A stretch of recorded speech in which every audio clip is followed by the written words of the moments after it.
Hi guys, Harm MMA here, back with another prediction video, this time for what could be the best fight night card at the Apex so far this year.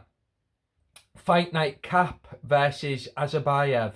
Now I'm really looking forward to this one. This will be the main card prediction for that show. I think this is one of the better main cards that we've had this year.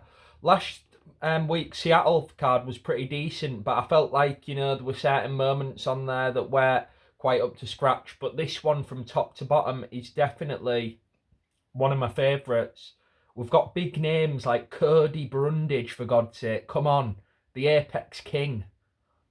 We've got other names like Manel Kape. We've got the legend of the corpse guard himself, Sam Patterson, the Mark Goddard Destroyer, as I like to call him. And we've just got a really good main card here. And we're going to start with the legend of the corpse guard himself, Sam Patterson. Now, I feel a bit like Troy McClure off The Simpsons here. Some people might remember him from trying to kill Mark Goddard at UFC London 2023. What a debut for Sam Patterson. I mean, most people, when you say that, you think, oh, did they have a good performance? No, he got flatlined, he got knocked out. He didn't get flatlined, actually. It was even funnier than that. He got knocked out. He was on the floor. He got pounded. Mark stepped in late. And then Sam Patterson kind of just teleported up to his feet, like spawned up, and then tried to kill Mark Goddard. He had like a weird schizo moment there. And I've got to say, the memeability of that moment, after that point, Sam Patterson was like, one of the guys to watch in the UFC for me. And he's fighting a guy here, Danny Barlow. By the way, two of the most British sounding names ever, Danny Barlow and Sam Patterson. But Danny Barlow's an American prospect, despite the name. He's not got too much excitement, he's not got the greatest finishing potential. He's not amazingly powerful or anything. He's not amazingly impressive in any way. He's just one of those fighters who does everything quite decent. He's like a low-level version of Lerone Murphy, but at welterweight. And yeah, I'm looking forward to this fight. I think whoever wins this fight is going to go on a bit of a run here. I really feel like it's one of them moments. The problem with Danny Barlow here, I was looking down at his record, and in my notes here, he got a robbery win in his last fight against Nikolai Varetnikov, and that's just not a good sign. You can't be edging out a fighter like that. You've got to be showing your dominance and, making a statement.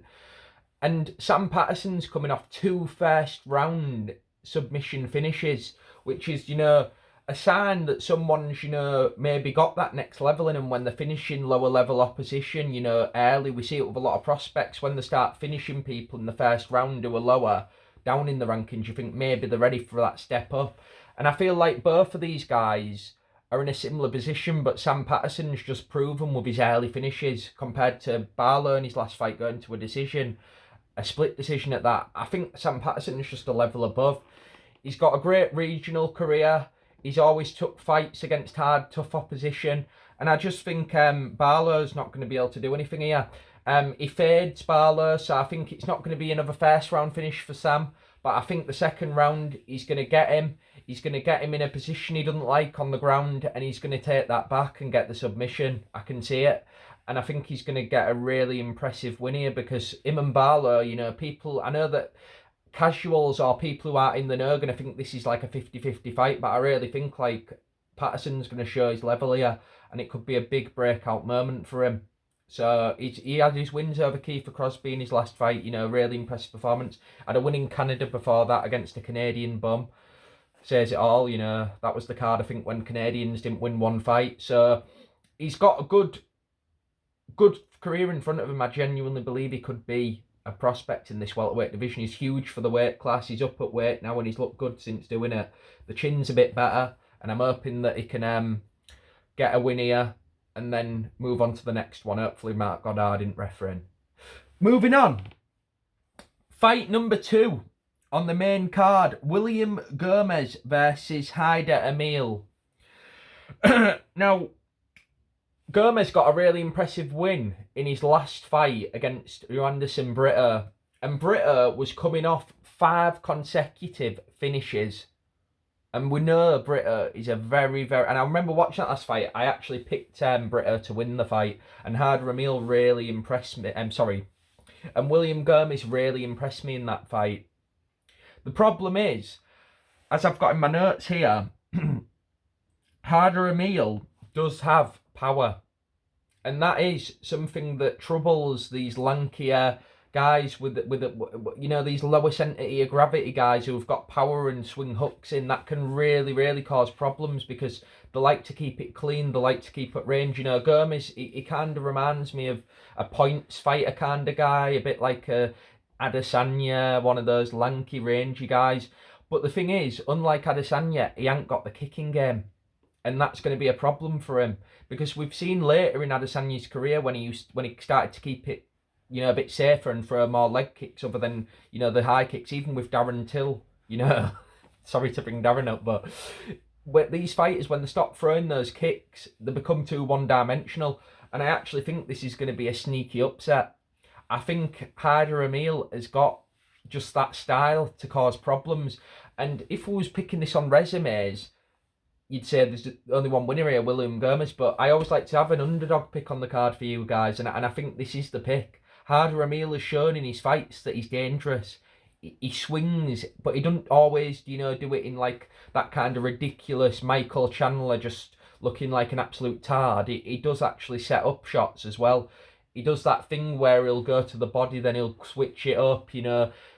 People used to do that, like Michael Chandler, and that was when he used to be actually good, when he was trying to win fights. You know, that's probably a good style comparison, like Michael Chandler when he was in his earlier career. Except the only difference is that Harder ain't got the same wrestling.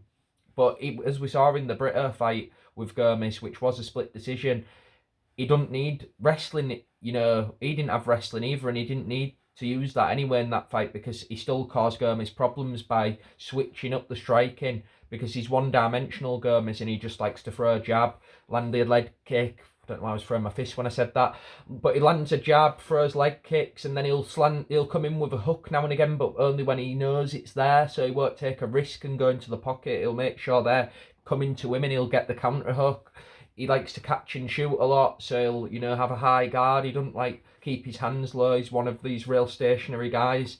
So he's going to be really struggling when someone's coming in there, thrown to the body, and then he's having that to think about. But he's also having to think about the fact that he's going to be coming to him. So if he throws a jab and he's coming inside with one of those hooks, which is a bit more unpredictable than someone who would maybe just throws more technical straight shots, that's going to be a problem. That always causes problems for these guys. We saw it in the last Izzy fight, he got caught with a hook. These straight shots and these stationary by the book strikers, they're going to get picked apart all day by these lanky points players. But if they throw something a bit unique, then they've got a chance. And that's my road to victory here. I just think chaos.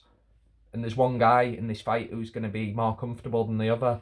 And the apex is another factor as well, smaller cage. I just think that's really going to play a factor in this fight because Gomez hasn't fought at the apex yet. He's used to fighting on bigger cards and European regional scene as well. So I'm picking Harder Emil, underdog pick. Put your money on that, guys. Thank me for it later. And I think he's going to do it by round 3 KO. He's going to put more and more pressure on and he's just going to catch him eventually, wear him out, because Gomez can gas as well. And I feel like he's big for the weight class and he just hasn't got the gas tank to last 3 rounds at a high pace, and he hasn't had to show a high pace so far. And I think Harder Emil is the guy to give him that pressure and make him panic and make him back up and get the KO. Moving on.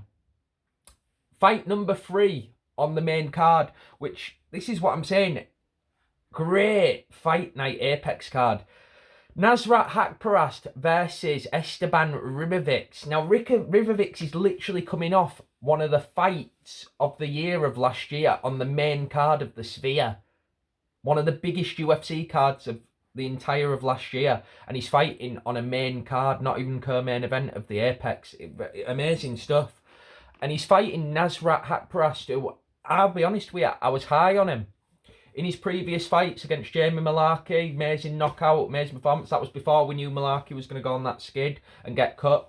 But that last fight against Jared Gordon, that robbery he got. I mean, people call the Paddy Pimblett Jared Gordon fight a robbery.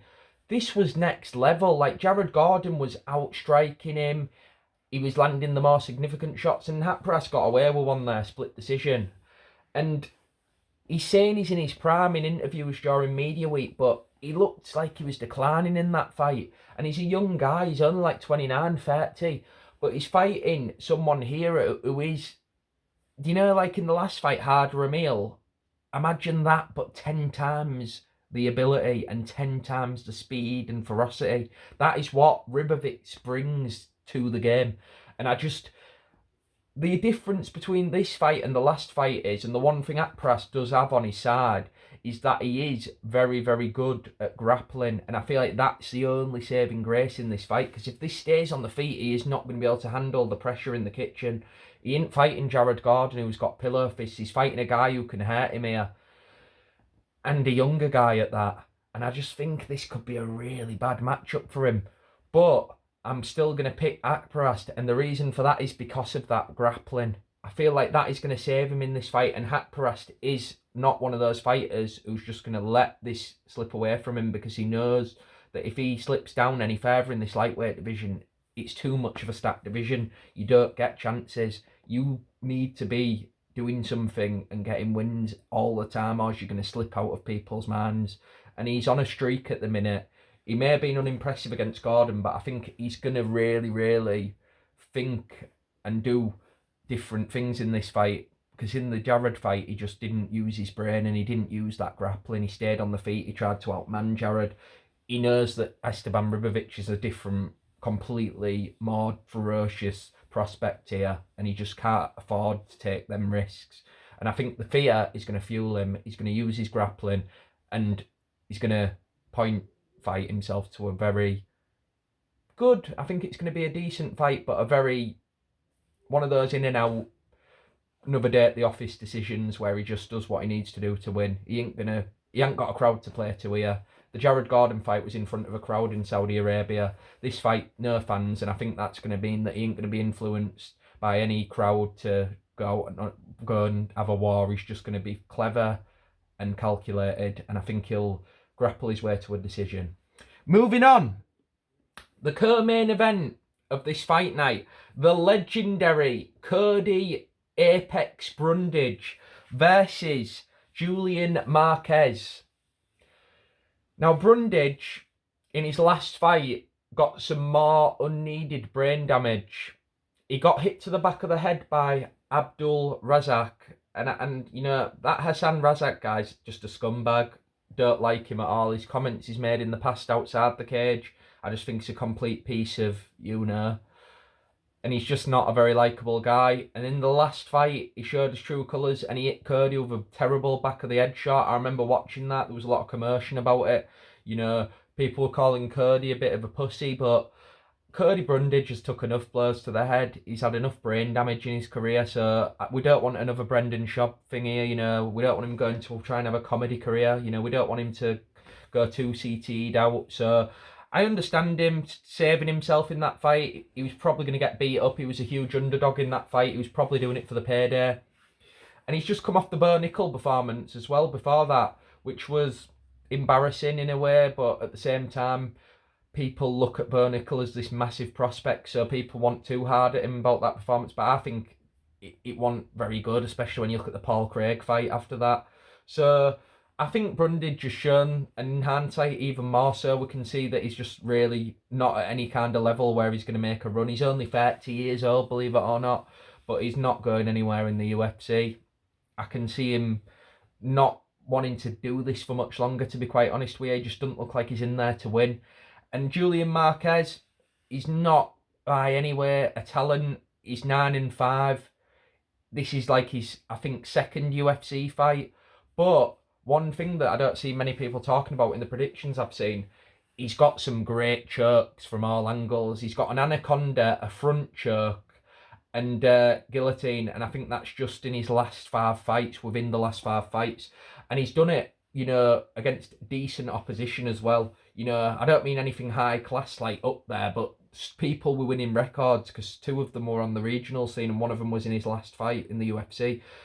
He's got great jerks and I wouldn't even say he's got great wrestling or grappling, but he's got great creativity on the ground, especially for a middleweight. You know, they were quite sloppy in transitions. He can get them jerks and he can come out of nowhere with them. And I feel that's quite unique in this division. So that's going to give him the win here. I think he's going to get a jerk on Curdy because I think Curdy's just going to give his, you know, he's not going to fight that. He's just going to go out and he's probably going to go back to the changing room and just be happy that he's got another paycheck and he doesn't have to get knocked out for a change. So I'm going with a choke. Obviously, Burnicle choked him out, which is a change to see Curdy get choked out for a change, I suppose. But I think he's going to get that treatment again because I do think that Marquez has probably got even better grappling than Burnicle. Burnicle may have the better wrestling, but I think as far as jiu-jitsu and creativity in chokes and transitions, I think Marquez is the more rounded grappler and he can get a choke if Burnicle can.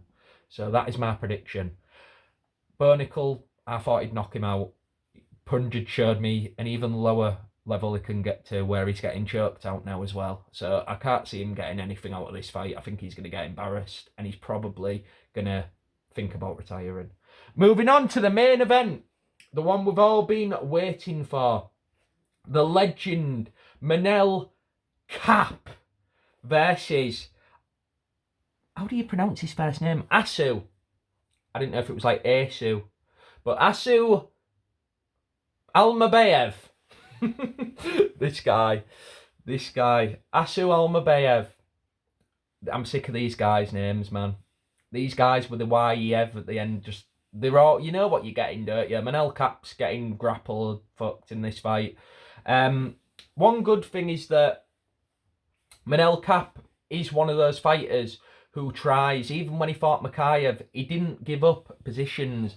Flyweight grappling and transitions are a lot more exciting and a lot more, there's a lot that goes on where when you're in a position that can change on a, you know, roll of a dice. It ain't just going to be, oh, he's got him down, that's it. These flyweights can get transitions quick and get out of bad positions. We saw that in one of my underdog fight of the years last year in Tatsu Taira versus Brandon Royval. That was one of those examples where Royval was getting taken down but immediately transitioning. Makayev v Kape, boring fight, but Makayev is at least 5 times the wrestler that Almabayev is. He's Almabayev. He's more of like more of a top heavy grappler where he'll get you to the ground and he'll try and keep mount and he'll try and land ground and pound. He's more vicious. Whereas Makayev tries to get you back, he tries to get leg locks, he tries to get you in the Dagestani handcuff position, typical kind of fighter from the Dagestani Caucasus region. But Almabayev is more of a vicious ground and pound guy who goes for a finish. So that is a good thing to say, I suppose, for him. So at least he tries to bring a bit of excitement with his grappling. But the problem is he's fighting Manel Kape, who's really, really explosive. So he's going to be bursting in and out and he's not going to be staying still. Someone like a Makayev who's got that Dagestani wrestling sambo style can kind of use more creativity, such as trips and stuff, to get him down and get those legs, but then transition to the back, which I like that Dagestanis do compared to traditional American wrestlers. And Almabayev, you know, he's got more of that traditional wrestling style where he likes to get them down and he likes to get control, keep it safe, and get mount if he can. Similar to what we saw Van der Voort do last week, one of my guys. Shout out. So I think Manel Kape's going to be quick enough and explosive and creative, and he's coming off a career best performance where he was just absolutely emoting. We need the Kape Fortnite skin ASAP. But I think Kape's going to be too explosive. I think he's going to be able to get the pressure on, put him to the cage, land shots, cut the cage off, and he's going to really hammer the body. Tire Almabayev out. It's 5 rounds. 4th round I'm predicting, but Kape gets him to the cage, starts landing to the body, starts getting those shots off, maybe gets an elbow off or 2, and then it's over.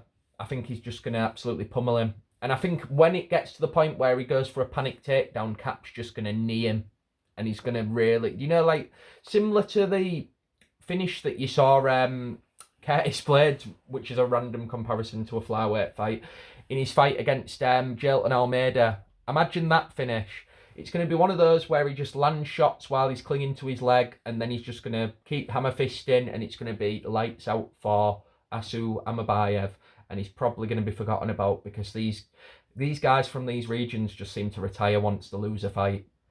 Thanks, guys, for watching.